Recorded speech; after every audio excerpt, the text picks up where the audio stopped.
আসসালামু আলাইকুম। স্বাগত জানাচ্ছি টিভি3 বাংলায়। আশা করি সবাই ভালো আছেন। আজকের আমাদের আয়োজন নো হিউম্যান ইজ ইল্লিগ্যাল। আমার সাথে আছেন ব্যারিস্টার আবু সায়েম। চলে যাচ্ছি ব্যারিস্টার আবু সায়েমের কাছে। কেমন আছেন, কেমন ছিলেন? ব্যারিস্টার আবু সায়েম, আসসালামু আলাইকুম। ওয়ালাইকুম আসসালাম নাশিদ ভাই, আমি ভালো আছি। আশা করি আপনিও ভালো আছেন। কেমন ছিলেন এর উত্তর হচ্ছে কিছুটা বিপর্যস্ত ছিলাম। প্রচন্ড সাইবেরিয়ান শৈত্যপ্রবাহ এবং তুষারপাতে যুক্তরাজ্যের জনজীবন বিপর্যস্ত। আরো ঠান্ডা পড়বে বলে আশঙ্কা করা হচ্ছে। তো এটা আমাদের স্মরণকালের ভেতরে এই বৈরী আবহাওয়াটা একেবারে ভয়াবহ অবস্থায় আছে। তো এই অবস্থায় আমাদের যারা দর্শক, আমাদের যারা ক্লায়েন্ট, তারা তাদের স্বাস্থ্যের প্রতি যত্ন নেবেন, ভালো থাকবেন, এই আশাটা নিয়ে আজকের অনুষ্ঠানটা আমরা শুরু করতে পারি। ধন্যবাদ ব্যারিস্টার সায়েম। আমি একটি খবরে যাচ্ছি। খবরটা একটু দেখিয়ে আমি কল বা কমেন্টে যাব। খবরটা কি? আমি বিবিসির ওয়েবসাইটে আছি প্রিয় দর্শক। আজকে বিবিসি বলছে বিবিসি ওয়েদার -4 হবে। এখন -1 এ আছে, -2, -3 হয়ে -4 এ চলে যাবে ওয়েদার। যেটা বলছিলেন ব্যারিস্টার সায়েম, আমাদের সবার সতর্কতা অর্জন করতে হবে।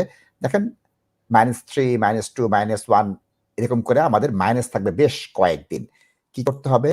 নিজের পরিবার-পরিজনের, আত্মীয়-স্বজনের, প্রতিবেশীর প্রতি লক্ষ্য রাখতে হবে। অনেকেই পর্যুদস্ত অবস্থায় আছেন, অনেকেই অর্থনৈতিক কষ্টে আছেন। অনেকের হয়তোবা অর্থ আছে, শারীরিক অসুস্থতার জন্য বাইরে যেতে পারছেন না। মানুষ হিসেবে আমাদের ওই দায়িত্বটা পালন করতে হবে। No human is illegal. এখানে ওই শব্দটা কার জন্য ব্যবহার করব? যে অসুস্থ, যে শীতে কষ্ট পাচ্ছেন তাদের জন্য। কল নিয়ে নেই। এটা ইমিগ্রেশনের আপনি ইল্লিগাল না। এজন্যই আপনার কলটা নিচ্ছি। দর্শক আসসালামু আলাইকুম। ওয়ালাইকুম আসসালাম নাসিদ ভাই, ঠাস ভাই, আসসালামু আলাইকুম ভাই, ভালো আছেন নি সকাল? তাজ ভাই নয়, আজকে ব্যারিস্টার সায়েম আছেন আমাদের সাথে। তাজ ভাই তো সায়েম খুব ভাই, জনপ্রিয়, নামটা অটোমেটিক্যালি চলে আসে, বাধা দিয়ে লাভ হবে না। অনেক ধন্যবাদ দর্শক, কোনো অসুবিধা নেই, প্রশ্নটা ভাই আমিও ইন্টিবাইটে খাইরাম, আপনি জেলা খাইরাম, আমি মোলা খাইরাম। ঠান্ডার অবস্থা খারাপ, পুরা খুব হইছে, আমারও 7-8 দিন হয়ে গেছে। খুবটা এখন কমেন না। আচ্ছা, আমার একটা কোয়েশন ভাই, আমি হইরাম যে আমার 2 মাস আগে অ্যাসাইলাম গ্রান্ট হয়েছে রুলসটা কি, বাট এখন পর্যন্ত কার্ড আইছে না। আমি কিতা ওয়াইট করতাম না, তারারে কিছু সিটিউটি লেখতাম না, ওয়াইট করলে আইব কদিন পরে, ওখান তো জানতাম চাই। ব্যারিস্টার সায়েম, আমাদের অভিজ্ঞতাটা হচ্ছে, কারণ সাম্প্রতিক সময়ে আমরা অনেকগুলো অ্যাসাইলাম হিউম্যান রাইটস পেয়েছি যেখানটাতে গ্রান্ট হওয়ার পরে আমরা দেখেছি 4 উইকস এর মধ্যেই কার্ড চলে আসছে। সেক্ষেত্রে আপনার যেহেতু 8 উইকস হয়ে গেছে, আপনি চাইলে তাদেরকে একটা চিঠি লিখতে পারেন কিংবা ইমেল করতে পারেন। ধন্যবাদ। প্রিয় দর্শক ধন্যবাদ। কল বা কমেন্ট যেটা দেওয়া হবে আমরা নিয়ে নিব। দর্শক আসসালামু আলাইকুম। হ্যাঁ, আসসালামু আলাইকুম। আমি কথা শুনতেছি। আমি একটা পরামর্শের জন্য প্লিজ। বলুন। সেটা হচ্ছে আমার 2 জন শালিকা বাংলাদেশে আসছেন European union extended dependent family member হিসেবে আর কি। তো এখন আমার শালি বড়জন বাংলাদেশে বিয়ে করে আসছেন, ওনার বয়স 19 বছর। এখন উনি ওনার হাজবেন্ড আনতে পারবেন কিনা, এটাই। উনি আপনার প্রি শালিকা সেটেলমেন্ট কবে স্ট্যাটাসে আসছেন আছেন এই দেশে? নভেম্বরের 25 তারিখে, এই গত মাসের আর কি। উনি মূল আবেদনটা কবে করেছিলেন? 2020-এর 28শে ডিসেম্বর। আচ্ছা, সময় মতো করেছেন। এখন একটা প্রবলেম হচ্ছেন, উনি নিজে হচ্ছেন এক্সটেন্ডেড ফ্যামিলি মেম্বার এবং তিনি জি ডিসেম্বর 2020-এর আগে এদেশে আসেননি। এখন একটা আছে, জি তিনি অ্যাপেন্ডিক্স ইউর আন্ডারে 18,600 দেখিয়ে আনতে পারবেন। এখানে টেকনিক্যাল একটা প্রবলেম, আগে হতো না, এখন হয়। দেখা যাচ্ছে উনি 18,600 পাউন্ডের বেশি আয় করছেন, ওনার স্পন্সর এর কমে আয় করছেন, ওনার স্পন্সর বেনিফিটে আছেন। শুনে কি বলছে, যদি দেখা যাচ্ছে যে আপনার শালিকা, আপনার স্ত্রী যদি এই ইউরোপিয়ান নাগরিক না হন, আপনি যদি ইউরোপিয়ান নাগরিক হন, আরো দূরবর্তী হয়ে গেল। এই অসুবিধাগুলো হচ্ছে। ব্যারিস্টার সায়েম আর আমি একটু আলোচনা করতে পারি বিষয়টা। ব্যারিস্টার সায়েম। নাশিদ ভাই, এই উত্তরটা আপনি অতীতেও অনেকবার দিয়েছিলেন যে অ্যাপেন্ডিক্স ইউর মাধ্যমে কিন্তু এক্সটেন্ডেড ফ্যামিলি মেম্বার যারা, তারা তাদের পরিবারকে আনতে পারবেন এবং পেরেছেও, সেটা আমরা দেখেছি। কিন্তু কৌশলগত যে সমস্যাটা সেটা যে থাকবে, আমি সেটা আলোচনাও করেছি। কারণ হচ্ছে ডিপেন্ডেন্সিটা হচ্ছে এখানে বড় ইস্যু। যখন এক্সটেন্ডেড ফ্যামিলি মেম্বার হিসেবে এদেশে কেউ আসে 31শে ডিসেম্বর 2020 আগে যে রুলস সেটার অধীনে, এমনকি তার পরবর্তীতেও যদি আবেদন করে আসে যেটা এক্সটেন্ডেড ফ্যামিলি মেম্বার, সেখানে ডিপেন্ডেন্সিটা কিন্তু দেখাতে হচ্ছে। তাহলে আপনি যদি ডিপেন্ডেন্সি কন্টিনিউই করতে হয়, তাহলে আবার যখন আপনি আপনার ইনকাম লেভেলটা অনেক হাই দেখাচ্ছেন, তাহলে দুটোর ভেতরে ব্যালেন্স করতে হবে। এটা এত সহজ বিষয় না, একটুখানি মাথা খাটাতে হবে, এবং সেটার জন্য আপনি এবং আপনার আইনজীবী বসে আপনার একটা ছক কষুন। কারণ ডিপেন্ডেন্সি কোথাও কিন্তু ফুল ডিপেন্ডেন্সি হতে হবে এমন কোনো কথা নেই। ডিপেন্ডেন্সির দুটো অংশ আছে, একটা হচ্ছে ইকোনমিক ডিপেন্ডেন্সি, আর একটা হচ্ছে আপনার হাউস হোল্ড ডিপেন্ডেন্সি। এখন আপনি যদি একই ছাদের নিচে থাকেন, আপনার স্পন্সরের উপর নির্ভর করেন সেজন্য, তাহলে আপনার কিন্তু হয়ে যাবে, আপনাকে দুটোই প্রমাণ করতে হবে না। আপনি হাউস হোল্ড ডিপেন্ডেন্সি যদি প্রমাণ করেন তাহলে হচ্ছে। সেক্ষেত্রে অর্থনৈতিক যে ডিপেন্ডেন্সিটার প্রশ্ন আসে, কোনোভাবে যদি সেটা আপনি ব্যালেন্স করে দেখে দিতে পারেন যে আপনি আর্ন করছেন, সেটা দিয়ে পরিবার আনবেন, কিন্তু ওভারঅল ডিপেন্ডেন্সিটা থেকেই যাচ্ছে স্পন্সরের উপরে। আবার নাশিদ ভাই যেটা ইঙ্গিত দিয়ে দিলেন, ভয়াবহ অবস্থা, আপনার যিনি স্পন্সর তিনি বেনিফিটসে থাকছেন, তাহলে কিভাবে আপনি তার উপরে ডিপেন্ডেন্ট? হ্যাঁ, এটাও সম্ভব, প্র্যাকটিক্যালি এটা অসম্ভব, নাশিদ ভাই এটা কখনো বলেননি। কারণ ওভারঅল যে হাউস হোল্ড ডিপেন্ডেন্সি প্রশ্নটা আসে, এটা কোনোভাবে অ্যাকোমোডেট করে দেওয়া সম্ভব। বিষয়টা হচ্ছে তাহলে আপনি কি করবেন? আবেদনটা যখন করবেন চোখ কান খোলা রাখবেন, আমার মতো বন্ধ করে রেখে লাভ হবে না, নাশিদ ভাইয়ের মতো খুলে রাখতে হবে। খুলে অ্যাডজাস্ট করে পুরো আবেদনটা করতে পারবেন, কোনো আবেদনই আনসাকসেসফুল হবে না। আনসাকসেসফুল হলে পরবর্তীতে আপনি যখন অ্যাপিলে যাবেন সেই জায়গাটাতে আপনি সাকসেসফুল হয়ে আসবেন। কারণ নাশিদ ভাই এবং আমরা শুধুমাত্র আপনাদেরকে বিষয়টাতে আপনাদেরকে আমরা শক্তিশালী করবার জন্য, আপনার মানসিক বিষয়টা যাতে আপনার বিপর্যস্ত না, সেজন্য বলছি, নট আমাদের প্রচারণা করবো যে আমরা কোনোটাতে হারিনি, সমস্ত অ্যাপিলেই কিন্তু আমরা জিতেছি। সুতরাং আপনি যদি একটু ভালোভাবে করেন তাহলে সমস্যা হবে না। প্রাসঙ্গিক একটা আপডেটে যাই, এই কলটা আমি নিব ইনশাআল্লাহ। আপডেটটা কি হচ্ছে, এখন দেখা যাচ্ছে অনেকের এদেশে 5 বছর হয়ে গেছে, ন্যাশনালিটি অ্যাপ্লিকেশনটা অতি সম্প্রতি কিছুটা পরিবর্তন করেছে, এবং সেই পরিবর্তনের রেশটা কি হচ্ছে ব্যারিস্টার সাহেব, কারো এখানে ইনডিফিনিট লিভ টু রিমেইন হয়ে গেল, ইনডিফিনিট লিভ টু রিমেইন হলে কিন্তু তিনি মুক্ত নন, তিনি কিন্তু ইমিগ্রেশন রুল এবং অ্যাপেন্ডিক্স ইউর আন্ডারে। আমি 7 বছর ধরে ইনডিফিনিট লিভ টু রিমেইন আছি, বা আমি 3 বছর ধরে সেটেল স্ট্যাটাস আছে, এটা উত্তর না। Where is your TT right exercise? এই যে সতর্কতা আপনি এবং আমি দিচ্ছি, ইউ ন্যাশনালিটি লয়ের আন্ডারে একই জিনিস হবে, আমরা ইউরোপিয়ান নাগরিক বললেই হবে না। এখানে যারা আছে অনেকে ন্যাচারালাইজড হতে চাচ্ছেন, তাদের লাইফ ইন দি ইউকে এবং আপনার B1 আমি যাচ্ছি, এটা ম্যান্ডেটরি লাগবে, কিন্তু তার রাইট এক্সারসাইজের জন্য যে জিনিসটা আছে সেটা যদি না থাকে তার কিন্তু হচ্ছে না। এই জিনিসটা কিন্তু আমাদের অনেকেই বুঝতে পারছেন না, অনেকেই কিন্তু গাফলিতি করছেন। সুতরাং আমি বলবো যে যারা এখনো ইউরোপিয়ান ভাই আছেন তারা একটু নজর দেন যে আপনাদের টিটি রাইটটা যতদিন পর্যন্ত ব্রিটিশ না হচ্ছেন, যদি 5 বছর থাকেন 5 বছর, 7 বছর থাকলে 7 বছর, এবং এর মধ্যে আরেকটা কি আছে, ডেটটা ভেরি ইম্পর্টেন্ট। এই দেশের বাইরে আপনি যদি ডিরেক্ট ইউরোপিয়ান নাগরিক হন 30শে জুন, এবং তা না হলে 31শে ডিসেম্বর 2020, সময়টা দেখতে হবে 6 মাসের বেশি এই দেশ থেকে বাইরে আছেন কিনা, অ্যাবসেন্স, এটা আস্তে আস্তে দেখা শুরু করেছে। এই সাবধানতা আমার অবলম্বন করতে হবে ব্যারিস্টার সাহেব। ন্যাচারালাইজেশন যে রিকোয়ারমেন্টস সেটা সকলের জন্য একই ধরনেরই।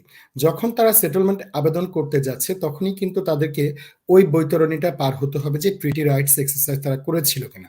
একবার যদি সেটেলমেন্ট হয়ে যায় তারপর তারা 1টা বছর অন্তত ইমিগ্রেশন রুলের বাইরে থাকা বলতে যেটা বোঝায় সেটা থাকতে হবে, তারপর ন্যাচারালাইজেশন আবেদনটা করতে হবে। সেক্ষেত্রে নাশিদ ভাই যথার্থই বলেছেন, আপনার যে অ্যাবসেন্স সেটা কিন্তু আপনাকে লক্ষ্য রাখতে হবে। আপনার লাইফ ইন দি ইউকে আপনার ইংলিশ ল্যাঙ্গুয়েজ টেস্ট কোনোটাই কিন্তু বাদ যাবে না। এবং যে সমস্ত কারণে ন্যাচারালাইজেশন অ্যাপ্লিকেশন অন্যদের ক্ষেত্রে রেফিউজড হয় সেটা এক্ষেত্রেও প্রযোজ্য হবে। আপনার গুড ক্যারেক্টারের যে প্রশ্নটা আসে, গুড ক্যারেক্টারের যেহেতু কোনো সংজ্ঞা নাই সুনির্দিষ্ট, সেক্ষেত্রে যে কোনো ধরনের দুর্বল দিক আপনার কিন্তু ব্যাড ক্যারেক্টার হিসেবে বিবেচিত হতে পারে। সুতরাং সবকিছু লক্ষ্য রেখে যদি আবেদন করেন, প্রয়োজনে একজন আইনজীবীর পরামর্শ নেন, আমার মনে হয় আপনারা সমস্যা পড়বেন না। ধন্যবাদ। কলে চলে যায়, দেখি কে আছেন, কি তার জিজ্ঞাসা। একটা মেসেজ আছে সম্ভবত। আচ্ছা প্লিজ। আসসালাম, থাকা অবস্থায় কি ব্যারিস্টার সাহেব প্লিজ। G, asylum. আবেদন যখন আপনার পেন্ডিং থাকবে তখন আপনি ড্রাইভিং লাইসেন্সের জন্য আবেদন করলে সেটি সফল হবে না, এটাই হচ্ছে সাধারণ নিয়ম। কিন্তু নাশিদ ভাই এবং আমি এই অনুষ্ঠানে অনেকবার বলেছি, কেউ যদি আপনার এক্সেপশনাল কোনো সার্কামস্টান্সেসের কারণে আপনি ড্রাইভিং লাইসেন্স চান, এটা তাদের ডিসক্রিপশন আছে, দিতে পারে। সুতরাং সেটা আপনি যদি ভেবেচিন্তে আবেদন করেন, আপনার যৌক্তিকতাটা তাদের কাছে তুলে ধরেন, কেন আপনার ড্রাইভিং লাইসেন্সটা প্রয়োজন, কেন আপনাকে ড্রাইভ করতে হবে, সেক্ষেত্রে আপনি পেতেও পারেন। নেক্সট প্রশ্ন প্লিজ। সিদ্দিক রহমান, আমি গ্রিস থেকে এসেছি, ডাবলিং মেরে আমার চাচার কাছে। ডাবলিংকে মেরে দিয়েছেন, এটা তো ভয়াবহ বিষয়। আমার চাচার কাছে আছি ২ বছর হয়ে গেছে। আমি কি অ্যাসাইলাম সবার মতো একটু জানাবেন? আমি কি অ্যাসাইলাম সবার মতো একটু জানাবেন? সব অ্যাসাইলাম সিকারের মতো তার অবস্থা কিনা সেটা জানতে চাচ্ছে। যেকোনো আমি একটা বিষয় একদম আমাদের দর্শকদের জন্য খুব খোলাসা করে বলে দিই। আপনি যেখান থেকে আসুন, ডাবলিং মেরে আসুন অথবা ডিবলিং মেরে আসুন। মনে রাখতে হবে asylum is asylum. One thing you have to prove যে আপনি আপনার কান্ট্রি অফ অরিজিনে ফিরে যাবার ক্ষেত্রে আপনার ফিয়ার অফ পারসিকিউশন আছে। অর্থাৎ আপনি গেলে আপনাকে হত্যা করবে, আপনাকে গুম করে ফেলবে, আপনাকে নির্যাতন করবে, এ জাতীয় সম্ভাবনাগুলো আছে। যেহেতু বাংলাদেশ এখনো হোয়াইট লিস্টে আসেনি এবং আসবার সম্ভাবনা একেবারে নেই বললেই চলে, সাম্প্রতিক সময়ে পরিস্থিতি আরো খারাপের দিকে গেছে। সেক্ষেত্রে অন্যরা যেভাবে অ্যাসাইলাম পাচ্ছে আপনিও পেতে পারেন। মনে রাখবেন আপনি ওখান থেকে এসছেন, দ্যাট ইজ ফাইন। সম্ভবত আমরা যেটা বুঝি যে আপনি আন্ডার এজেড ছিলেন। কথা হচ্ছে আপনি আসবেন, কিন্তু আপনাকে প্রমাণ করতে হবে কোনো একটা গ্রাউন্ড। ৫টা গ্রাউন্ড আছে অ্যাসাইলাম। সেই ৫টা গ্রাউন্ডের কোনো একটা গ্রাউন্ড যেটা আপনি ওখানটাতেও বলে এসছেন, আপনার ওখানে ইন্টারভিউ হচ্ছেন, দুটোর মধ্যে সামঞ্জস্য থাকতে হবে। মনে রাখবেন আপনি গ্রিসে যে ইন্টারভিউ দিয়েছেন সেটার সাথে যদি কনফ্লিক্ট হয় ইউকের ইন্টারভিউতে, তাহলে আপনি সমস্যায় পড়ে যাবেন। আপনার প্রস্তুতি যদি ভালো না থাকে, কোনো একটা গ্রাউন্ড যদি আপনাকে কভার না করে, সেক্ষেত্রে আপনি অ্যাসাইলাম পাবেন না। ধন্যবাদ ব্যারিস্টার সাহেব সুন্দর করে বলার জন্য। কলে চলে যাই। দর্শক আসসালামু আলাইকুম। Assalamu alaikum, Nashit bhai.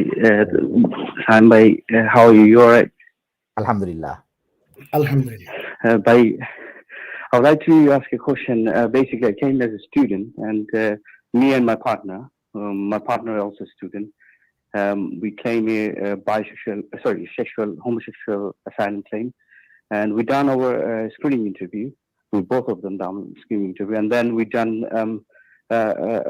a registration of civil partnership in the United Kingdom. Now, my question is that give us a PAQ, and there's some sentence in there that they say that if you give us a detailed elaboration of your claim, and if there is any significant amount of evidence, then we don't require substantive interview. Whether if I give all this evidence, because our relationship came from Bangladesh actually, so we both been in the same school, same school. We are in a relationship, and then we had a plan to come in the United Kingdom and had a relationship in here as well. And then afterward we got married together, basically civil partnership registration. Now my question is, if I argue with that I don't want to proceed the interview rather, because I have a significant amount of evidence, and in your PIQ is already you say that you Not don't the require. PAQ. Dear viewer, it's PIQ. Let me show you. Preliminary PIQ, information yeah, questionnaire. PIQ. Yeah, PIQ. That's what I say. PIQ. That has been mentioned that if you have. Dear brother, your please let me explain. Please let me explain. It's for high-profile personalities. Someone with very high-profile personality from outset, his life is endangered in his or her country. Maybe a political leader, maybe a high potential singer, maybe a dissident in the name of Russia. There's so many high-profile. Yes. Let me finish. Yes. You don't have any credibility. If you are a big LGBT activist in Bangladesh, so many people, me and Barrister Abu Sayem have hundreds of thousands of friends in Bangladesh and hundreds of batchmates, classmates in UK. If we claim under the special social category, whether it from outset prove that we are LGBT, you must go through the procedure. Yes, you can claim. There's no harm to claim.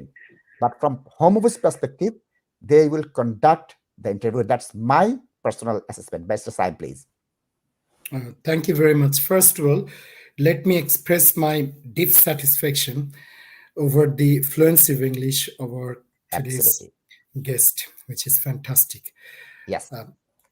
The viewer, one thing is very important. First of all, you have said something which is fantastically good because you know the rules and laws.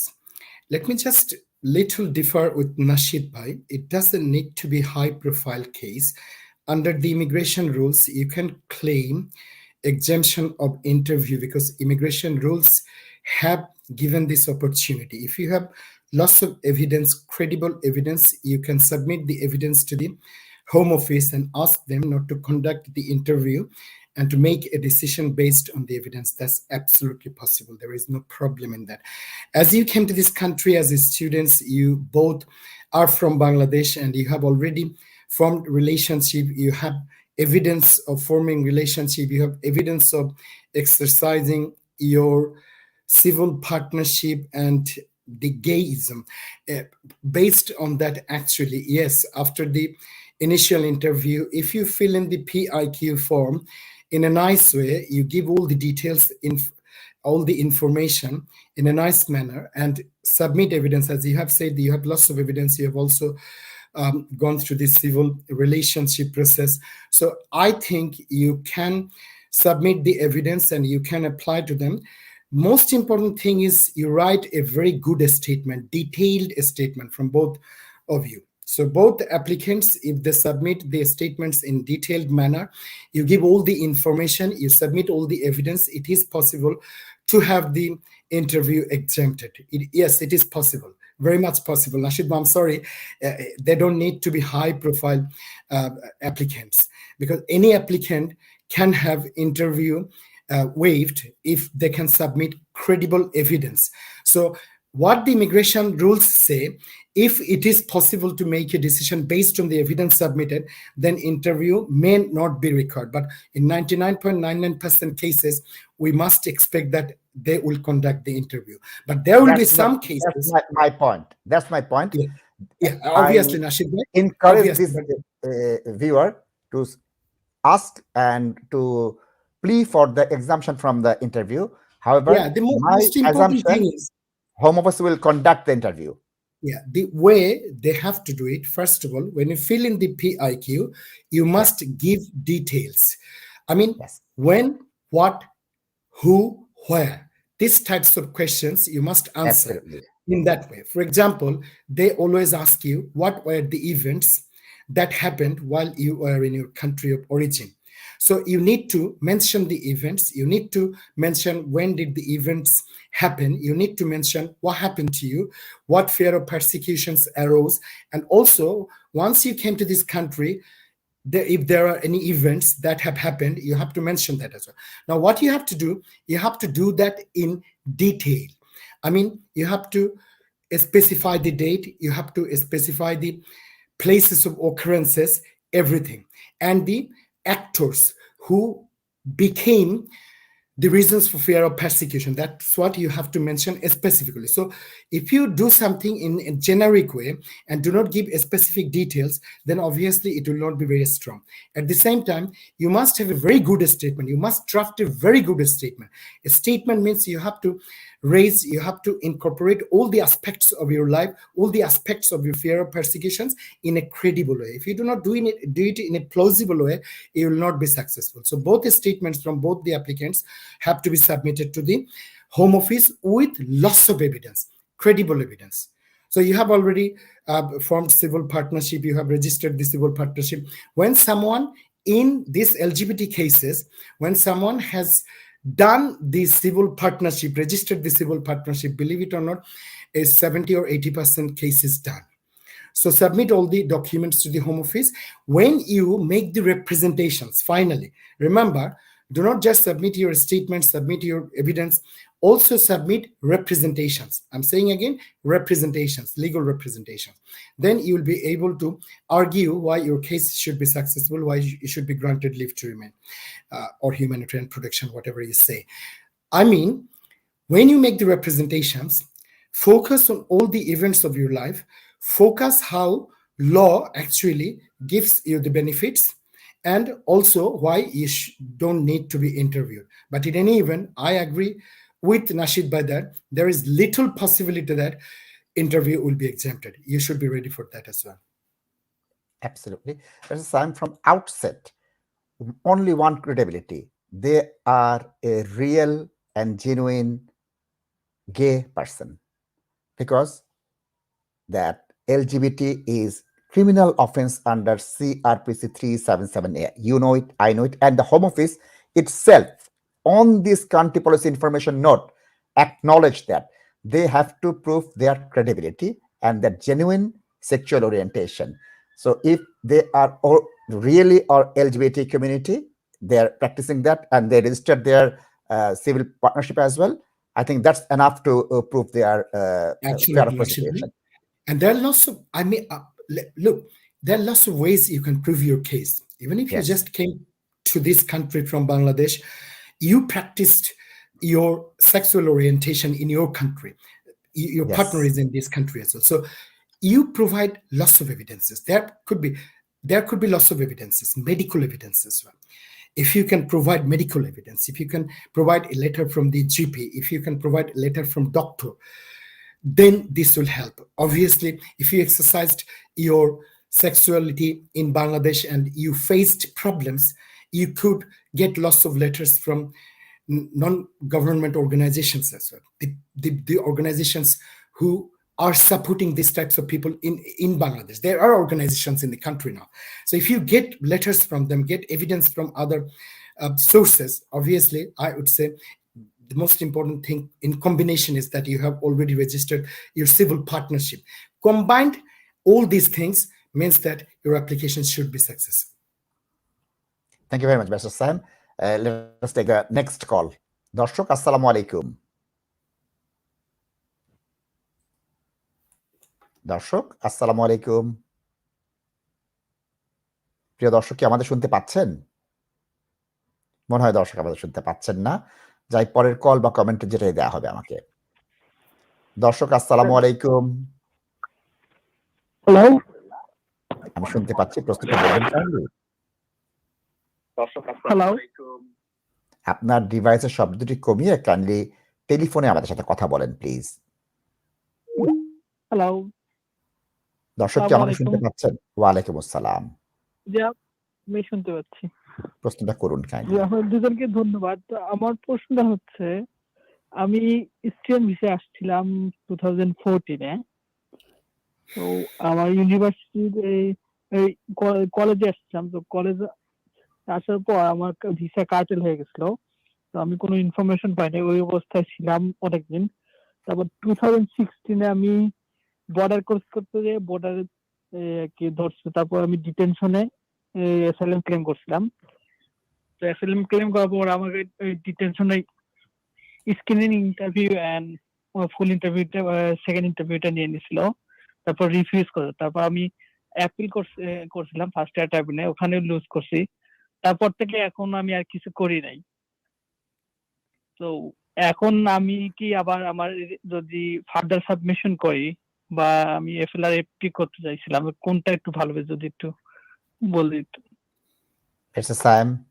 এই প্রশ্নটার উত্তর দেবার ক্ষেত্রে নাশিদ ভাই এবং আমরা দুজনেই জানতে চাইবো যে আপনি কত বছর ধরে এই দেশটাতে আছেন।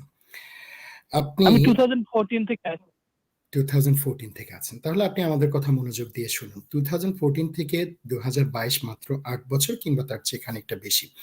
এই অবস্থায় যে কোনো ধরনের হিউম্যান রাইটস অ্যাপ্লিকেশন, আপনারা যেটা স্বাভাবিকভাবে জানেন এফএলআর এফপি অ্যাপ্লিকেশন, সেটা করে খুব বেশি লাভ হবে সেটা নাশিদ ভাইও বলবেন না, আমিও বলবো না। কারণ হচ্ছে এ ধরনের অ্যাপ্লিকেশন সাকসেসফুল হতে হলে যে থ্রেশহোল্ডটা মিট করতে হয় সেটা আপনাদের পক্ষে সম্ভব না।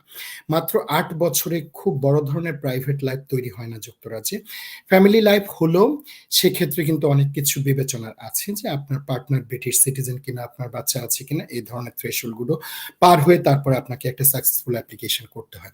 কিন্তু যেহেতু আপনি অ্যাসাইলাম অতীতে করেছেন, আবেদন করেছেন, আপনি অসফল হয়েছেন, আপনার অ্যাপিলও শেষ হয়ে গেছে, সেক্ষেত্রে আজ অবধি যদি সময়টাকে পুরোটা বিবেচনা করে আমরা আপনার কাছ থেকে জানতে পারি যে আপনার এখনো দেশে ফিরে যাবার ক্ষেত্রে ভয় আছে, অর্থাৎ আপনি এখনো যদি দেশে যান তাহলে আপনাকে মেরে ফেলবে, আপনাকে গুম করে ফেলবে, আপনার বিরুদ্ধে মিথ্যা মামলা আছে, আপনাকে মিথ্যা মামলায় ফাঁসাবে, ধরে ফেলবে, এ সমস্ত ঘটনাগুলো যদি এখনো থাকে, এখনো ভয়টা চলমান, তাহলে আপনি যেটাকে বলে অ্যাসাইলাম ফার্দার সাবমিশন সেটা করতে পারবেন। এর জন্য আপনাকে লিভারপুলে যেতে হবে।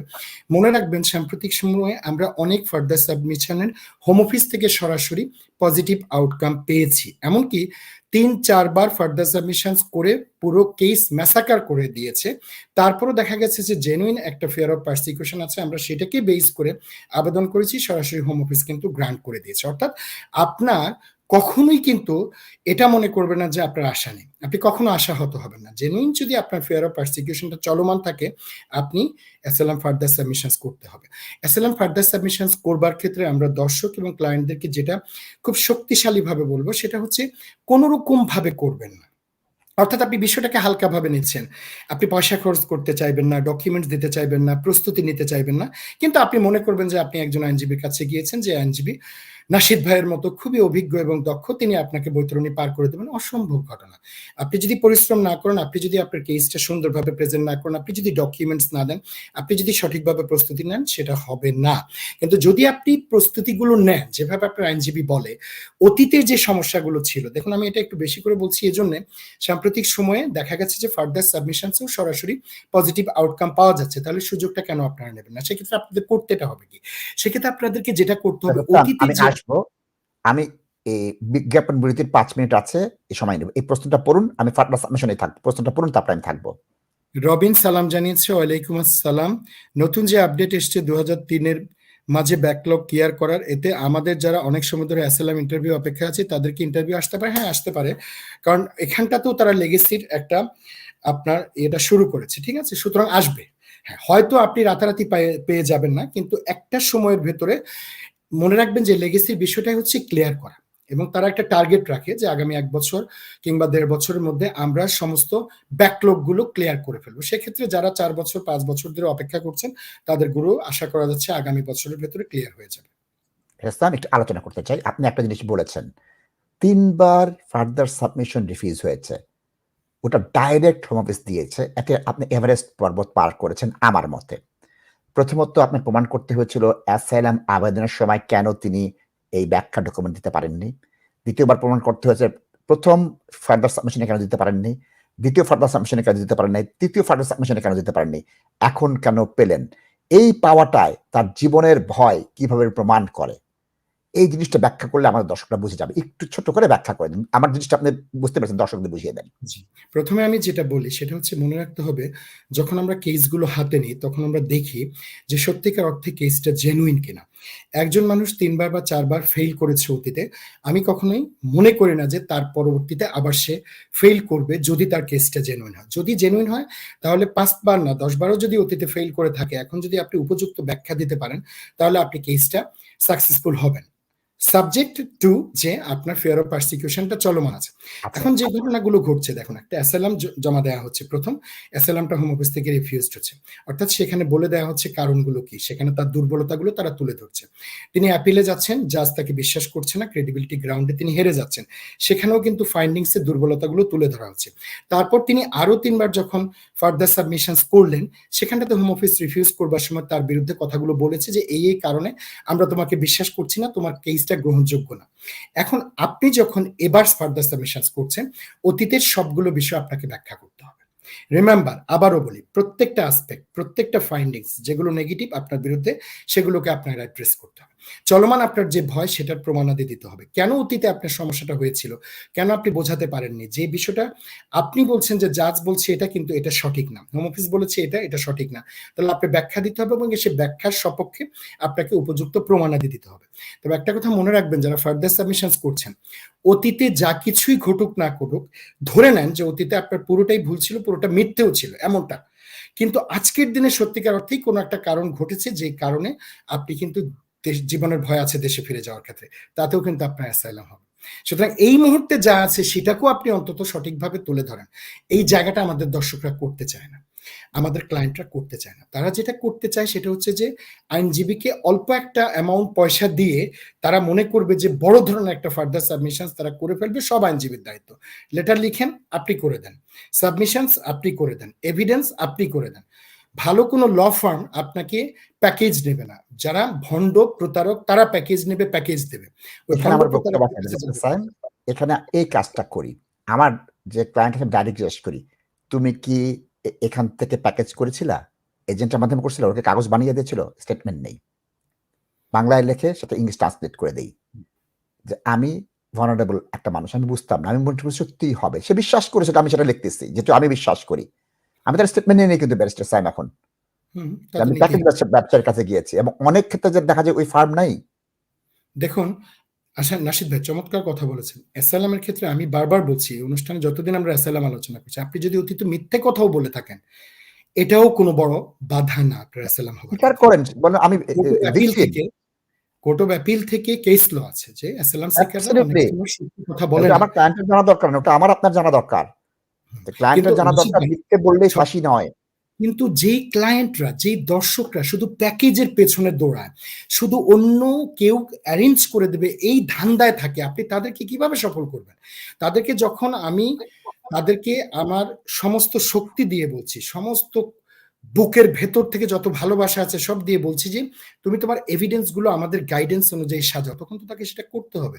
যারা করছে কেন সাজাবে না সফলতা ব্যস্ত সায়েম? বিরতির পর বলবো। আমি একটি আপডেট নিয়ে দেখিয়ে বিরতিতে যাচ্ছি। কি আপডেট? মাইগ্রেশন অ্যাডভাইজারি কমিটি গতকালকে একটা রিপোর্ট দিয়েছে। এবার সে সায়েমের অভিযোগটা মেনে নিয়েছে। কেন প্যাকেজ ব্যবসায়ীদের কাছে কেয়ার ভিসার জন্য যায়, কেন প্যাকেজ ব্যবসায়ীদের কাছে অ্যাসাইলাম এবং ফার্দার সাবমিশনে যায়, কেন তারা এটা তৈরি করে দেয়, এই রিপোর্টটাই আছে। বিরতির পর আমি আসবো, এই রিপোর্টটা নিয়ে ব্যারিস্টার সায়েমের সাথে আলোচনা করব। আমরা ছোট্ট বিরতিতে যাচ্ছি, আশা করি সবাই সাথে থাকবেন।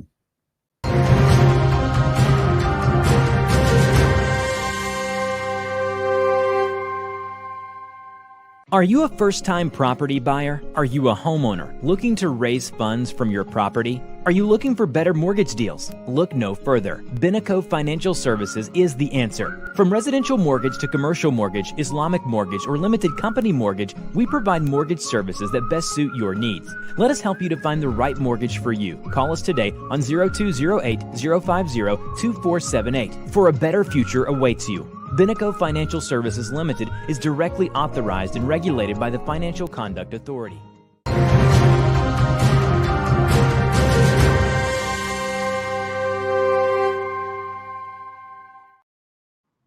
আসসালামু আলাইকুম। ব্যারিস্টার আবু সায়েমকে সাথে নিয়ে আপনাদের সাথে আছি আমি নাশিত রহমান। টিভি3 বাংলায় আপনারা দেখতে পাচ্ছেন নো হিউম্যান ইজ ইলিগাল। আমাদের প্রচুর কমেন্ট আসছে, কল আসছে, ফেসবুক, ইউটিউবের প্রশ্ন ছুড়ে দিচ্ছেন। আমরা একটি কল, একটি কমেন্ট নেওয়ার চেষ্টা করব, দেখি কমেন্টগুলো উত্তর দিতে পারে কিনা। আমাকে কল বা কমেন্ট দিলে আমি নিয়ে নেব ইনশাআল্লাহ। দর্শক আসসালামু আলাইকুম। প্রিয় দর্শক, ওয়ালাইকুম আসসালাম। প্রশ্নটা বলুন। নাশিদ ভাই থ্যাংক ইউ, সায়েম ভাই থ্যাংক ইউ। আপনাদের চমৎকার কথাগুলো শুনতে পাচ্ছি। নাসিম ভাই, নাশিদ ভাই, আমি আমার মায়ের জন্য FLR FP application form fill up করে অ্যাপ্লিকেশন করেছিলাম জুন মাসে ভিসা এক্সটেনশনের জন্য। সেটা ছিল প্রাইভেট লাইফ রুটে। আমার আম্মা হচ্ছেন ওভার 71 এজ। ওনার প্রথমবার ভিসাটা সহজেই দেয় নাই, আমাদেরকে অ্যাপিল করতে হয়েছে, কোর্টে যেতে হয়েছে। তো পরবর্তীতে ওরা 2.5 years ভিসা আমরা পাই। এরপরে সেই ভিসাটা এই বছরের জুনের দিকে শেষ হয়ে যায়, আর আমি এক্সটেনশনের জন্য আবার অ্যাপ্লাই করি। তো জুনের পর থেকে এখন পর্যন্ত কোনো ধরনের আপডেট পাইনি। তো এখন আমরা কোথায় যোগাযোগ করার কি কোনো 12 থেকে 14 মাস ওয়েটিং টাইম দর্শক, 12 থেকে 14 মাস আরো বাড়বে। কারণ কি, 23শে ডিসেম্বর থেকে 31শে ডিসেম্বর যেটা বর্ডার ফোর্সের ইমিগ্রেশন অফিসাররা ধর্মঘট করবে, বর্ডার ফোর্সের কেস ওয়ার্কারকে এনে এয়ারপোর্টে বসিয়ে দিবে, কারণ একই সিস্টেম ইউজ করে, তো বর্ডার ফোর্সটা আরো অচল হয়ে যাবে। আজ যেটা খুবই দুঃখজনক জিনিস, আলবেনিয়ার একটা বিষয় ঘোষণা দিয়েছেন প্রধানমন্ত্রী, সেখানে লোক নিয়ে নেবে আলবেনিয়ানদেরকে ফেরত পাঠানোর জন্য। আজকে যে সমুদ্রে মারা গিয়েছে, এটার জন্য প্রচন্ড চাপে আছে সরকার। কি করবে? ওই ব্যারিস্টার সায়েমের যে ক্লায়েন্ট আছে তাদের কেস ওয়ার্কারকে নিয়ে অন্য জায়গায় চলে যাবে। আপনার আম্মার মতো ব্যক্তিরা অসুবিধায় পড়বে। এটা কিন্তু আমরা দূর থেকে বুঝতে পারি। ব্যারিস্টার সায়েম খুব সুন্দর একটা প্রশ্নের উত্তর দিয়েছেন আগে, কি যে 5 বছর আগে আপনি পেতেও পারেন, নাও পেতে পারেন। কারণ কি, তারা বেঁধে দিয়েছে 25,000টা আমরা শেষ করবো, টার্গেট 25,000। ব্যাকলগ কত? 1,31,000। 1,31,000 থেকে 25,000 যখন দেবে, এর মধ্যে তো আরো 20,000 অ্যাপ্লিকেশন পড়ে যাবে, তখন কি করবেন?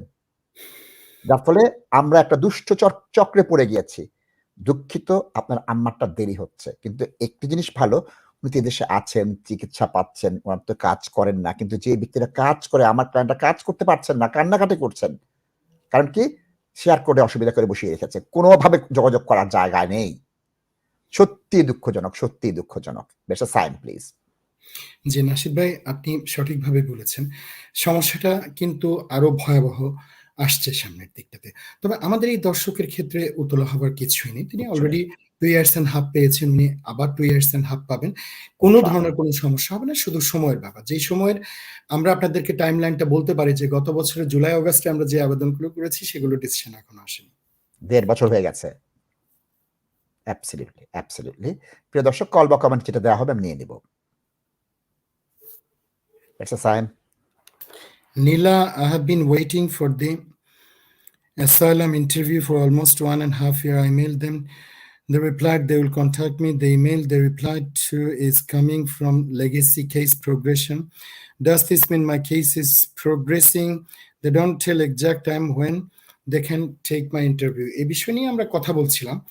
ইতোমধ্যে আমাদের অনেক ক্লায়েন্ট এবং পরিচিত জনরা আছেন যাদের প্রায় 4 বছর 5 বছর হয়ে গেছে সাবস্টেন্টিভ ইন্টারভিউ হয়নি। সুতরাং সেক্ষেত্রে মাত্র 1 বছর কিংবা 1.5 বছর ধরে যারা অপেক্ষা করছে তাদেরকে মনে রাখতে হবে সামনে আরো অনেক দিন পর্যন্ত তাদেরকে অপেক্ষা করা হতে পারে। এখন যেগুলো এই জাতীয় আসবে, লেগেসি থেকে আসবে, তাতে তেমন কোনো আমার কাছে বৈচিত্র্য মনে হয় না। যেটা মনে হয় যে হয়তো তারা ক্লিয়ার করবার চেষ্টা করছে, লেগেসিতে যেগুলো যাবে সেগুলোকে ক্লিয়ার করবার চেষ্টা করছে, which might be a good sign, but still আপনার সময় লাগতে পারবে। সুতরাং প্রস্তুতিটা নেন। এখন নাশিদ ভাই এবং আমি যেটা বলি, যখন আপনারা অপেক্ষা করছেন দীর্ঘ সময় ধরে, তখন আপনারা ভালো একটা ইন্টারভিউর প্রস্তুতি নিন। গুরুত্বপূর্ণ ডকুমেন্টস কি সাবমিট করবেন, ইনফরমেশন কি সাবমিট করবেন সেগুলো সাজিয়ে নিন। বারবার চেক করুন ভুল ত্রুটি কি আছে। নিখুঁত ডকুমেন্টস এবং ইনফরমেশন যদি আপনি জমা দিতে পারেন এবং ইন্টারভিউর ভালো প্রস্তুতি নিতে পারেন, তাহলে তো আপনার অ্যাসাইলামটা হবার সম্ভাবনাটা বেড়েই যায়। 99.99% ক্ষেত্রে আমরা দেখেছি যারা অ্যাসাইলাম সিকার তারা কিন্তু বদার করেন না যে তাদের দেরি হচ্ছে কি হচ্ছে না, এতে কিছু যায় আসে না। কারণ অনেকেই কাজের রাইট আছে, কাজ করছেন, অনেকে 1 বছর পর কাজের অনুমতি পাচ্ছেন এবং যে সেক্টরগুলোতে শর্টেজ অকুপেশন আছে সেখানটাতে কাজ করছেন, বেশ ভালোই আছেন। তো আমাদের কাছে মনে হয় যে আপনারা যদি সময় পান সময়টাকে কাজে লাগানোর চেষ্টা করেন আপনাদের ডকুমেন্টস এভিডেন্স গ্যাদার করবার জন্য। ধন্যবাদ ব্যারিস্টার সায়েম। দর্শক আসসালামু আলাইকুম। ওয়ালাইকুম আসসালাম। ধন্যবাদ তাজ নাশিদ ভাই এবং সাইম ভাইকে। হ্যালো, শুনতে পাচ্ছেন? প্রশ্নটা বলুন। হ্যালো, শুনতে পাচ্ছেন? স্পষ্ট শুনতে পাচ্ছি, প্রশ্নটা বলুন কাইন্ডলি। জি, আমার প্রশ্ন হচ্ছে আমি স্পাউস ভিসা আবেদন করব, তো আপনাদের একটু অভিজ্ঞ পরামর্শ চাচ্ছি। আমার বাচ্চার বয়স 1 বছর হয়েছে, কিন্তু ওর বার্থ সার্টিফিকেটটা একটু দেরি করে বানানো হয়েছিল। তো সেই অনুযায়ী বার্থ সার্টিফিকেট অনুযায়ী তার পাসপোর্টও বানানো হচ্ছে সেম ডেটেই, কিন্তু তার বয়স এখন 5 মাস পাসপোর্ট অনুযায়ী। তো আমার কনসার্ন হচ্ছে আমি যদি এই অবস্থায় spouse visa with my dependent বাচ্চা সহ অ্যাপ্লাই করি, এতে কি কোনো সমস্যা হবে? কেন সমস্যা হবে? কারণ আমার বাচ্চার অরিজিনাল বয়স হয়ে গেছে 1 বছর। ওর বডি ল্যাঙ্গুয়েজ এখন দেখলে মনে হবে না যে তার বয়স 5 মাস, কারণ তার পাসপোর্টে তার বয়স দেখানো হয়েছে 5 মাস। আপনার যিনি স্পাউস তার সিটিজেনশিপ কি? তিনি কি ব্রিটিশ? না, বাংলাদেশে আছে। তাহলে আপনি আপনার স্পাউস বাংলাদেশ থেকে আবেদন করবে? জি, আমি ইউকেতে আছি, আমার ওয়াইফ বাংলাদেশে আছে। আমার বাচ্চার বয়স 1 বছরের বেশি হয়ে গেছে, কিন্তু ওর পাসপোর্ট এবং বার্থ সার্টিফিকেট অনুযায়ী তার বয়স 5 মাস। কোনো সমস্যা নেই। না, বার্থ সার্টিফিকেট অনুযায়ী 5 মাস বয়স কেন? বার্থ সার্টিফিকেট অনুযায়ী 5 মাস বললো লাস্ট কথাটা। আচ্ছা, হ্যাঁ, আপনি কি বয়স উল্টাপাল্টা করেছেন নাকি দর্শক? হ্যাঁ, মানে আমি বলতে চাচ্ছি ওর যখন জন্ম হয়েছিল তখন ওর বার্থ সার্টিফিকেটটা বানানো হয়নি। তা হয়নি ভালো কথা। ধরুন আপনি 10 বছর পরে বার্থ সার্টিফিকেট বানালেন, কিন্তু আপনি অরিজিনালি সে যে তারিখে জন্মগ্রহণ করেছে সে তারিখ ব্যবহার করেননি। এটাই ভুল হয়েছে যে ওর বয়সটা কমিয়ে বানানো হয়েছিল বার্থ সার্টিফিকেট, সেই অনুযায়ী ওর পাসপোর্টও বানানো হয়ে গেছে। তো এখন সেই অনুযায়ী তার বয়স হলো 5 মাস পাসপোর্ট অনুযায়ী, কিন্তু তার অরিজিনাল বয়স 1 বছর। তো আমি এখন ভয় পাচ্ছি এই অবস্থায় আমি একটু বলি, শুনেন এখানে প্রবলেমটা কি হয়। আপনার পাসপোর্টে বিয়ের সময় গিয়েছেন, বাচ্চা কনসিভ করছেন সেই সময় গিয়েছেন, 2টা স্ট্যাম্প চায়। তাহলে দেখা যাচ্ছে যে আপনি বিয়ের সময় গিয়েছেন সেটা দিতে পারবেন, কিন্তু বাচ্চার যে জন্মগ্রহণ করেছেন 1 বছর কমিয়ে দেখেছেন সেই সময় কি আপনি গিয়েছিলেন বাংলাদেশে? 9 মাস হিসাবটা করেন। টেকনিক্যাল প্রবলেমে পড়ে যাচ্ছেন আপনি? আমি গিয়েছিলাম ১ বছর আগে। কিন্তু বাচ্চা তারপরে হয়েছে তো আমার ৫ মাস বাচ্চাটা হয় আগে। আরকি। ৫ মাসে তো বাচ্চা হয় না? আ আপনার এই বাচ্চা আল্লাহর রাস্তায় দর্শক এই হয়েছে ভুলটা আমাদের করেন ৯ না। মাসে। দর্শক শুনেন, আপনি সেই সময় তো যাননি। কনসিভ করার সময় ব্যাপারটা বোঝার চেষ্টা করেন টেকনিক্যাল। আপনি যেটা করেন সত্য ডেট দিয়ে একটা করেন। এটাতে কোনো অসুবিধা নেই। আপনি ৫ মাস কমিয়ে কি অ্যাচিভ করবেন দর্শক? সেটা আমি বুঝতে পারছি না। আসলে আপনি তো ৫ মাস পাসপোর্টও হয়ে কমালেন। গেছে। এখন কি আবার না, নতুন ফেলে করে দেন। বানানো ঠিক হবে? মিথ্যা জিনিসটা ফেলে দেন। আমার একটা অনুরোধ, সঠিক ডেটের পাসপোর্টটা নেন, সঠিক ডেটের ডেট অফ বার্থ সার্টিফিকেট নেন, সারা জীবন ভালো থাকবেন। একটা জিনিস মনে রাখবেন যে এই সন্তানটা কিন্তু নেয়ামত আপনাদের জন্য। আর যখন ওই অবৈধ পাসপোর্ট, অবৈধ বার্থ সার্টিফিকেট নিচ্ছেন, সেটাকে নিয়ামত থাকছে? That's a sign please. Zakir সালাম জানিয়েছে, ওয়ালাইকুম আসসালাম। স্টুডেন্ট ভিসা পে 24 ডিসেম্বর আসবে। এখন আমি আমার ভিসা অ্যাপ্লিকেশন থাকার জায়গা উল্লেখ করেছি। সেই থাকার জায়গা কনফার্ম করে নিই। এখন কি আমাকে ইমিগ্রেশন কিছু বলবে? ইমিগ্রেশন স্বাভাবিক যে কোয়েশ্চেনগুলো করবা সেটা করবে। এখন আপনি যে থাকার জায়গা যেটা আপনি উল্লেখ করেছেন সেখানটাতে থাকবেন।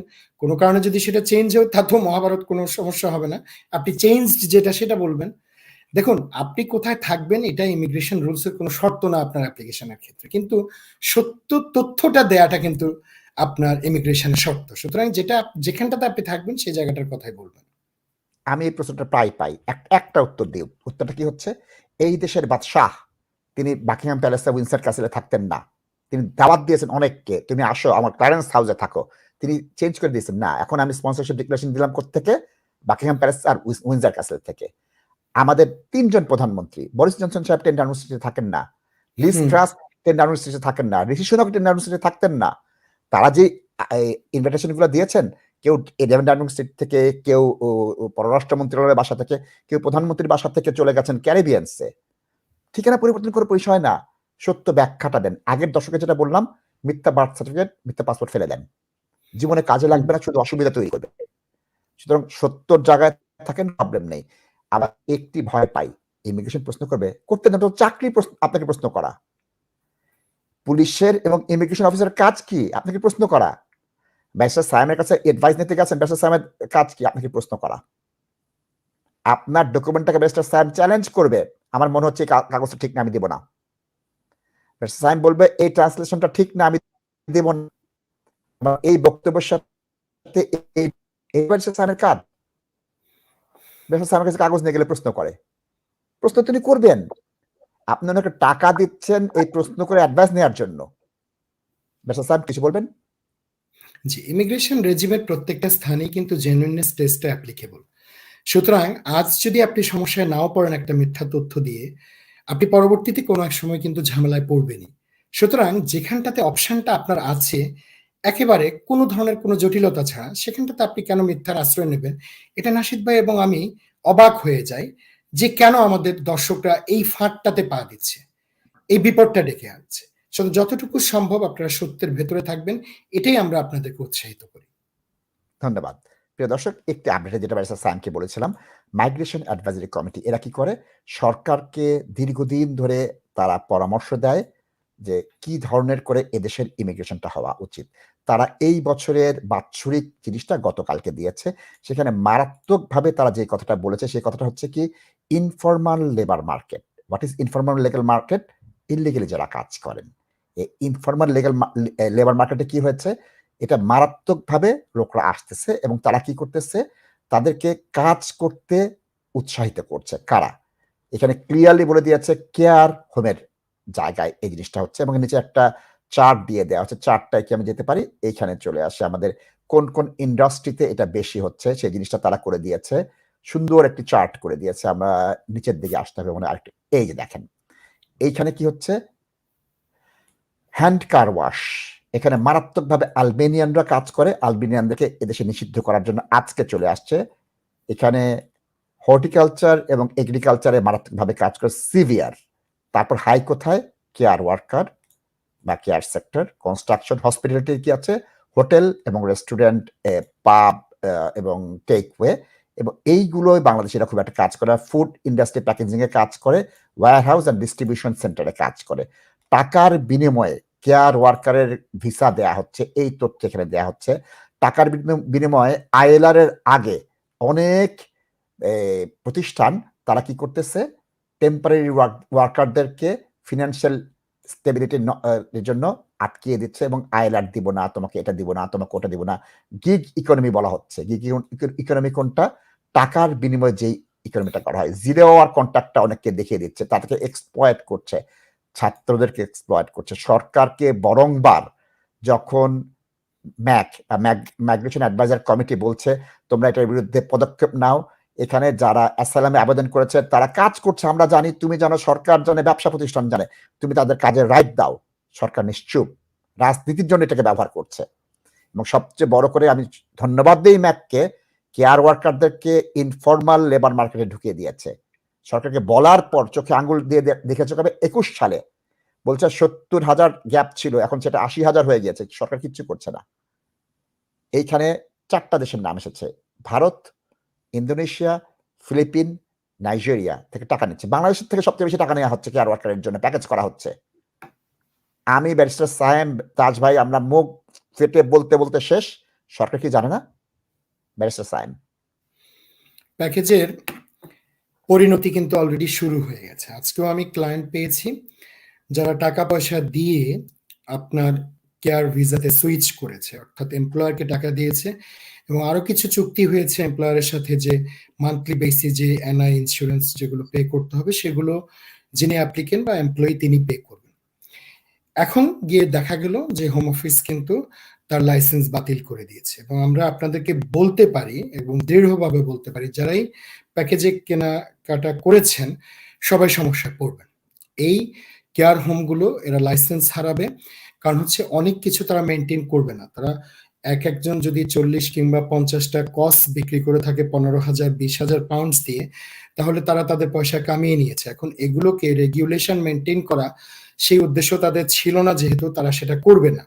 অতএব একের পর এক কেয়ার হোম কিন্তু লাইসেন্স হারাবে। যখন লাইসেন্স হারাবেন আপনি পথে বসে গেলেন, মনে করবার কোনো কারণ নেই যে আপনি এটা থেকে উত্তরণ পাবেন। তো পরিণতিটা অলরেডি শুরু হয়েছে। যারা এখন এই ফাঁদে পা দেননি তাদেরকে আমরা সতর্ক করবো যে আপনারা কিন্তু এই কেনা বেচার যে হাট তৈরি হয়েছে সেই হাটে ঢুকবেন না, বরঞ্চ লেখাপড়া করেন, পিএসডাব্লিউ নেন, জেনুইন কোনো স্কিল্ড ওয়ার্কার হিসেবে সুইচ করেন, সমস্যা হবে না। টাকার বিনিময়ে যেটাই করবেন সেটাই কিন্তু আপনার পস্তানোর কারণ হয়ে দাঁড়াবে। মিস্টার সায়েম, এখানে একটি জিনিস পরে আপনার কমেন্ট চাবো।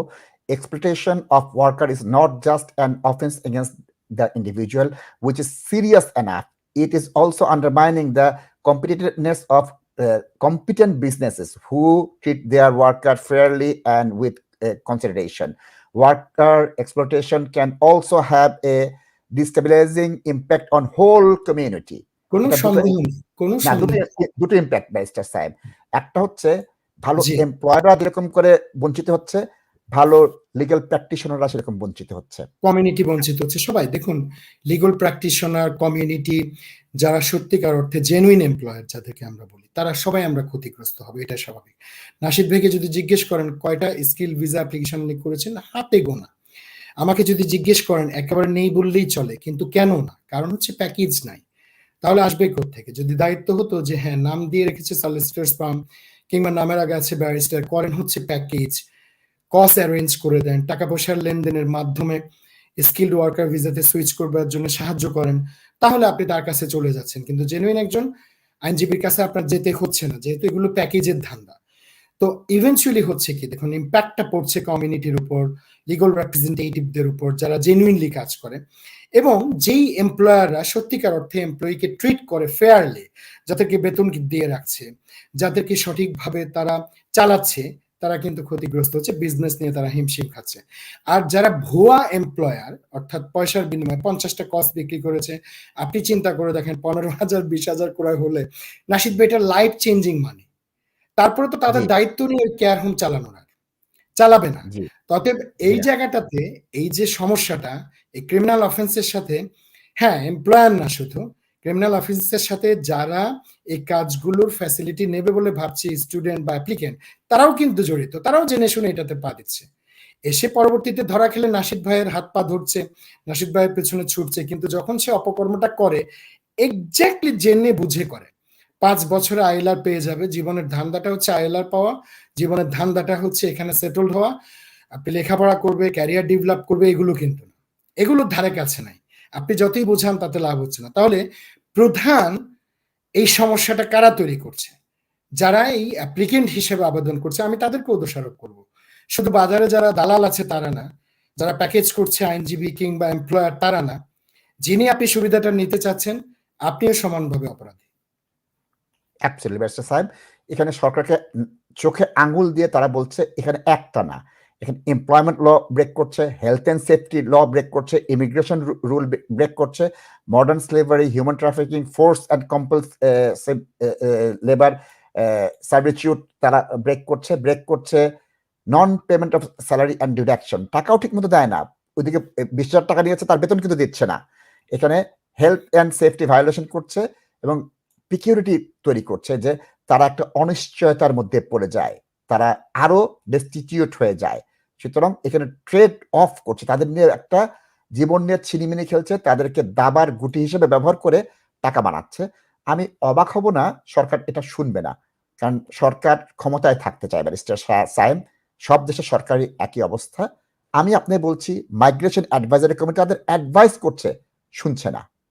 সুতরাং দেখুন এখানে আপনি, আমি যদি একেবারে সাদা কালো দৃষ্টিতে এটা দেখি, তাহলে আমি তো শুধু সরকারের দোষটাও খুঁজে পাবো না। সরকার একটা ভালো ব্যবস্থা করেছে, একটা স্কিম চালু করেছে। সরকার তো বলেনি প্যাকেজ ব্যবসা বন্ধ করতে পারে না, অবশ্যই পারে ব্যারিস্টার সায়েম। কিন্তু নাশিদ ভাই, একটা বিষয় হচ্ছে যে স্টেজে এসে এই বিষয়গুলো ফলাভাবে প্রচার হয়, জানা হয়, তখন অনেকটাই দেরি হয়ে যায়। নাশিদ ভাই, স্কিমটা কি সরকার করেছে প্যাকেজ ব্যবসার জন্য? সরকার কি বলেছে যে এমপ্লয়ারদেরকে তোমরা এটা করে পয়সা নিয়ে নাও মাইগ্রেন্টদের কাছ থেকে? সরকার কি বলেছে মাইগ্রেন্টদেরকে তোমরা কোনো অভিজ্ঞতার দরকার নেই, দুষ্টুমি করে 20,000 পাউন্ড খরচ করে এই দেশটাতে আসো? ম্যাক যেটা বলছে যে তারা ট্রেডের শিকার হচ্ছে, আমি এটা মনে করি না।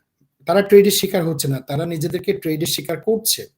তারা জানে তাদেরকে এটা কিনতে হবে, তারা জানে তাদের এনআই এবং তাদের ট্যাক্স তাদের নিজেদের পে করতে হবে, তারা এই ঝুঁকিটাও নিচ্ছে, তারা কাজ করতে পারবে না, সমস্ত কিছু। সুতরাং মডার্ন স্লেভারিতে যারা সত্যিকারের ভিকটিম বলতে আমরা বুঝি, আপনি আমি মডার্ন স্লেভারি করেছি অনেক, সেই জায়গাগুলোতে যারা সত্যিকারের ভিকটিম, এরা সত্যিকারের ভিকটিম না, এরা এটার সাথে ইনভলভ। সুতরাং আজকে যে এটা এসছে আমার কাছে, জিজ্ঞেস করছে আমার এখন পরিণতি কি, আমি বলছি যদি এটা তথ্যটা হোম অফিস পায় যে এই পুরো বিষয়ের সাথে তুমি জড়িত, তাহলে তুমি 60 ডেজও পাচ্ছ না। ঠিক আছে, 60 ডেজও হচ্ছে না, এবং কোথাও না কোথাও তো মাইগ্রেন্ট নিজে জড়িত হচ্ছে। সুতরাং আমি এবং আপনি, আমরা তো আমাদের দর্শকদেরকে কিংবা ক্লায়েন্টদেরকে যখন সতর্ক করব, আমরা তো অবশ্যম্ভাবীভাবে এটা বলে আসছি, সবসময় বলে আসছি যে আপনি প্যাকেজ কিনবেন 20,000 15,000 দিয়ে, তারপর আপনি মনে করবেন যে আপনি ঠিক কাজটি করেছেন, সেটা হবে না। কলটা নিয়ে নিচ্ছি ইনশাআল্লাহ। দর্শক আসসালামু আলাইকুম। আসসালামু আলাইকুম। ওয়ালাইকুম আসসালাম। আচ্ছা, আমার প্রশ্নটি আমার কাজিন সিস্টারের পক্ষ থেকে করতেছি। প্লিজ বলেন। তো তিনি বাংলাদেশে, তো ওনার বিয়ে হয়েছিল আজ থেকে 4-5 বছর আগে ব্রিটিশ সিটিজেন একজনের সাথে। তো একটি ছেলে সন্তান আছে, ছেলে সন্তান অবশ্য ব্রিটিশ পাসপোর্ট হোল্ডারই। তো এরপর ওদের ডিভোর্স হয়ে গেছে আর কি, বর্তমানে উনি ডিভোর্সি। তো এখন উনি চাচ্ছেন উনি ডিপেন্ডেন্ট ভিসায় ইউকেতে আসতে, ওয়ার্ক পারমিট ডিপেন্ডেন্ট অথবা স্টুডেন্টের ডিপেন্ডেন্ট হয়ে সন্তানকে নিয়ে। তো এদেশে আসার পর কি উনি সন্তানের রাইটে আইএলআর পাবেন, এবং ওই স্ত্রীর রাইটে কি ওনার নতুন স্বামী উনি আইএলআর পাবেন? এটাই প্রশ্ন। না, আইএলআর পাবেন না। যেটা হচ্ছে, ওনার সন্তান যেহেতু ব্রিটিশ, উনি তো কোনো ধরনের কোনো লিভ টু রিমেইন বা ভিসা তিনি পাননি।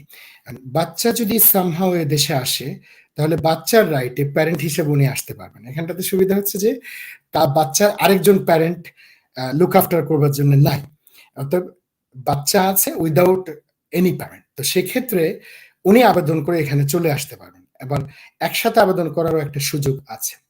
সো অন্য স্টুডেন্টের ডিপেন্ডেন্ট হয়েও যদি উনি ঢোকেন, বাচ্চা তো আর ব্রিটিশ সিটিজেন, সুতরাং বাচ্চা ঢোকার ক্ষেত্রে কোনো সমস্যা নেই, উনি ডিপেন্ডেন্ট হিসেবে ঢুকতে পারবেন। ঢুকতে পারার পর এখানে এসে উনি চাইলে বাচ্চার হিসেবে বাচ্চার গ্রাউন্ডে উনি লিভ করবেন, বাট আইএলআরটা উনি ডাইরেক্টলি পাবেন না।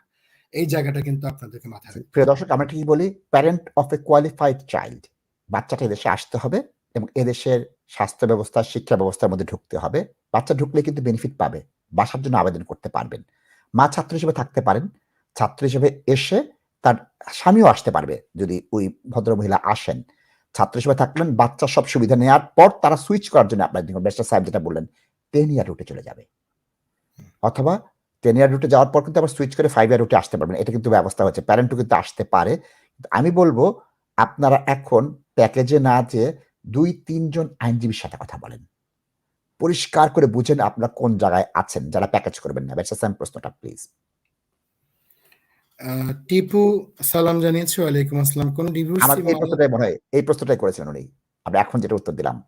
আচ্ছা, ডিভোর্সি যদি ব্রিটিশ সন্তান বাংলাদেশ, হ্যাঁ এটা এই আমরা প্রশ্নটা অলরেডি উত্তর দিয়ে দিয়েছি। উত্তর দিয়ে দিচ্ছি টিপু ভাই। আমরা কলে চলে যাই। দর্শক আসসালামু আলাইকুম। ওয়ালাইকুম আসসালাম। আমি একটু আগে ফোন দিছিলাম, আচ্ছা আমার লাইন, আমি বলেন। 10 মিনিট প্রশ্ন করবেন। আমার আরেকটা প্রশ্ন ছিল বলেন। যে মডার্ন স্লেভারি একটা নতুন ফর্ম আসতেছে, যারা ওইটা একটু জানতে চাচ্ছেন যে 30 মান্থের ভিতরে এটা জানুয়ারিতে স্টার্ট হবে, আচ্ছা। এরকম একটা শুনছিলাম। জি, জি, জি, শুনতেছেন না। ওটা আজকে নিয়ে একটু প্রধানমন্ত্রী ঘোষণা বলতেন। দিয়েছে। না দেখাচ্ছি, আপনাকে দেখাচ্ছি। এইটা দেখে নেন। এই যে আমি দেখাচ্ছি। আজকে এই জিনিসটা এসেছে। ইউকে আলবেনিয়ান একটি জয়েন্ট হয়েছে এবং ডাউনিং স্ট্রিট থেকে প্রধানমন্ত্রী এই ঘোষণাটা দিয়েছেন। এই ঘোষণাতেই ওনারা বলেছেন যে মডার্ন স্লেভারির যে ব্যবস্থাটা করছে আলবেনিয়া থেকে এসে সেটার পরিবর্তন আসবে। সুতরাং এটা বিশেষভাবে প্রযোজ্য হবে কার জন্য? আলবেনিয়ার জন্য। এখন এই আলবেনিয়ার জন্য প্রযোজ্য হবে আমাদের বাংলাদেশের কয়জন লোক, ব্যারিস্টার স্যার যে কথাটা বললেন আমরা তো করেছি, কয়জন এটা শিকার হয় বলেন? সুতরাং এই পরিবর্তনগুলো দিকে লক্ষ্য রাখেন। এগুলো প্রস্তাবিত। এই প্রস্তাবিত পরিবর্তনের জন্য চিল কান নিয়ে গিয়েছে, কান হাত দিয়ে দৌড়ানোর প্রয়োজন নেই। যখন এই প্রস্তাবগুলো আসবে এবং বৃহত্তরভাবে এই জিনিসটা আসার পর এটা কবে থেকে ইমপ্লিমেন্ট হবে সেই জিনিসগুলো দেবে। আমরা সেই তথ্যগুলো নিয়ে আপনাদের জানিয়ে দেব, আপডেট দেব ইনশাআল্লাহ। ব্যারিস্টার সায়েম। প্রশ্নটা আমি পড়েছি, মুন্না যেটি করেছে। সালাম জানিয়েছি। ওয়ালাইকুম আসসালাম। তো দ্বিতীয়বার ইন্টারভিউ নিয়েছে, এটা খুব একটা আনকমন ঘটনা না। মাঝে মাঝে এই ঘটনাটা বিভিন্ন কারণে ঘটতে পারে, ক্লারিফিকেশনের জন্য কিংবা প্রথম ইন্টারভিউর যে ভিডিও কিংবা অডিও কন্টেন্টস সেখানটাতে সমস্যা হয়, সেজন্য দ্বিতীয় ইন্টারভিউ নেয়। তো এটা থেকে আপনি ভালো মন্দ কিছুই আশা করবার সুযোগ নেই। আপনি যদি ভালো ইন্টারভিউ দিয়ে থাকেন, ভালো ডকুমেন্টস এভিডেন্স জমা দিয়ে থাকেন, তাহলে অবশ্যই আপনি পজিটিভ একটা এক্সপেকটেশন রাখবেন। কিন্তু আপনার ইন্টারভিউ দ্বিতীয়বার হয়েছে বা আপনি ইংরেজি করে পাঠিয়েছেন, এই ক্ষেত্রে আপনি কি আশা করবেন এটা বলা মুশকিল। আর কতদিন পরে রেজাল্ট দেবে? সাধারণত 6 মাস থেকে 1 বছরের ভেতরে রেজাল্ট পাওয়া যায়, এমনটাই হচ্ছে আমাদের অভিজ্ঞতা। যদি দেরি হয় তাতে আশ্চর্য হবার কিছু থাকবে না। ধন্যবাদ। ব্যারিস্টার সায়েম, অনুষ্ঠানের একেবারে শেষ পর্যায়ে চলে এসেছি। আপনার সমাপনী বক্তব্য প্লিজ। আরেকটা প্রশ্ন বা কিছু একটা চলে এসছে। তারেক সালাম জানিয়েছে, দুজনের সুস্থতা কামনা করছি তীব্র শীতে। অনেক ধন্যবাদ। আসলে আজকে শেষটাও এভাবেই করতে চেয়েছিলাম যে আমাদের দর্শকরা প্রচন্ড যে বৈরী আবহাওয়া, প্রচন্ড শৈত্য প্রবাহ এবং চারদিকে কিন্তু নতুন ধরনের ভাইরাসের প্রকোপ হচ্ছে, দীর্ঘমেয়াদী কাশির প্রকোপ হচ্ছে, এগুলো থেকে বেঁচে থাকার চেষ্টা করবেন। অবশ্যই আপনার নিজের প্রতি যত্ন নেবেন। যদি নিজের প্রতি যত্ন নেন তাহলে দেখবেন যে আপনার যে ইমিগ্রেশন ম্যাটারগুলো আছে সেগুলোর প্রতিও যত্ন নেওয়া হয়ে যাবে এবং যে সময়টা থাকবে সেই সময়টা কাজে লাগাবেন। সবার জীবনে ভালো কিছু ঘটুক, এটা আমরা প্রত্যাশা করি, ইতিবাচক কিছু আসুক সেটাই আমরা সবসময় দোয়া করি। আপনারা ভালো থাকবেন, সুস্থ থাকবেন। নাশিদ ভাই, আপনিও ভালো থাকবেন। অনেক কষ্ট করছেন এই কমিউনিটির জন্য, আল্লাহ যেন আপনাকে সেটা রিওয়ার্ড দেয়। অসংখ্য ধন্যবাদ ব্যারিস্টার সায়েম। আপনার চেহারার মতো নিচে আপনার মোবাইল ফোনটা জ্বলজ্বল করছিল। ব্যারিস্টার সায়েমের জন্য আমি দোয়া করছি এবং আপনার সুস্থতা আমি কামনা করছি। ব্যারিস্টার সায়েম, আপনি প্রায় শীতে পড়েন, কারণ কি অনেক রাত পর্যন্ত ক্লায়েন্টের জন্য কাজ করেন। এই অনুষ্ঠান আপনার অত্যন্ত প্রিয়, মাঝে মাঝে কাজের জন্য আসতে পারেন না। ভালো লাগে ব্যারিস্টার সায়েম, আপনার দূর দূরান্তে যখন ক্লায়েন্টের মামলা থাকে একদিন আগে চলে যান। অনেক বড় স্যাক্রিফাইস ব্যারিস্টার সায়েম। আমি এটাকে অ্যাপ্রিসিয়েট করি, কারণ কি আপনি কষ্ট করছেন, কষ্ট করে হালাল পয়সা কাজ করছেন এবং পাই পাই করে ওই পয়সার হক আদায় করছেন ব্যারিস্টার সায়েম। আপনাকে আমার কাছের মানুষ হিসেবে না, প্রিয় মানুষ হিসেবে না, আপনার কষ্টের সম্মানটা আমি দিলাম barrister Sayem. Thank you Nashid ভাই, থ্যাংক ইউ। আল্লাহ আপনাকে ভালো রাখুন, সবাইকে ভালো রাখুন সে প্রত্যাশা করছি। ধন্যবাদ। প্রিয় দর্শক, আগামীকাল রাত 10টায় বেনেকো ফাইন্যান্সের সৌজন্যে মর্টগেজ বিষয়ক অ্যাডভাইস দেখতে পারবেন। বেনেকো ফাইন্যান্সের স্বত্বাধিকারী FCA accredited adviser Mustafizur Rahman ভাই আসবেন। আপনাদের মর্টগেজের নানাবিধ দিক নিয়ে তিনি নির্দেশনা দেবেন। আগামীকাল রাত 10টার অনুষ্ঠান দেখার আমন্ত্রণ জানাচ্ছি। আজ এখানেই বিদায়। আল্লাহ হাফেজ।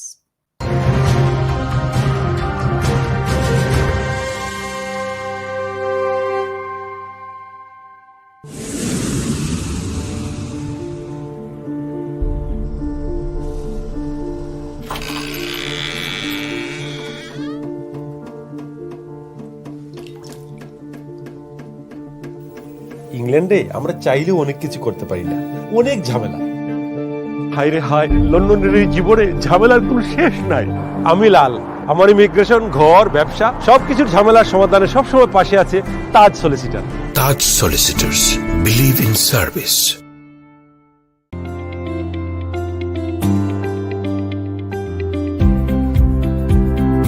I help my plants to grow.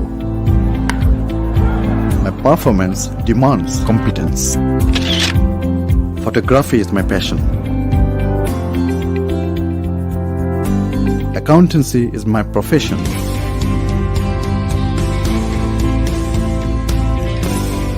We, Mahbub & Co, a team of dedicated professionals. Mahbub & Co Accountants.